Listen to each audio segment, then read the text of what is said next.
Welcome to Pindar Poetry. We hope you learned something new. You're ready to begin. Locate the 16-character code on the card or email and confirm the card's currency and country because Play Balance is region-locked. Open the Google Play app or visit Play. Google, and make sure you're signed into the Google account you want to fund. Once there, tap your profile icon, go to Payments and Subscriptions, then Redeem Code.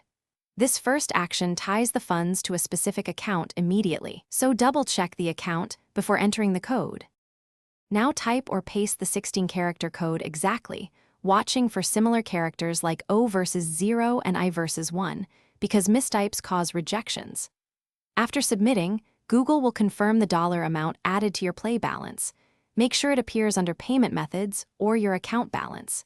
If the code fails, retry without spaces, try the web version, or verify the card's activation date. These steps ensure the code is processed correctly and that the funds are visible where purchases read from. With funds in your Play balance, select Google Play Balance as the payment method when you check out for apps, games, books, or subscriptions. Google prioritizes it automatically for eligible purchases. You can make partial payments. Any leftover amount remains in your account until spent. If a purchase is blocked or the balance didn't appear, make sure you're on the same account, restart the app, and check regional restrictions. If issues persist, contact the retailer who sold the card or Google Play support. Thanks for watching. Consider subscribing if we helped you.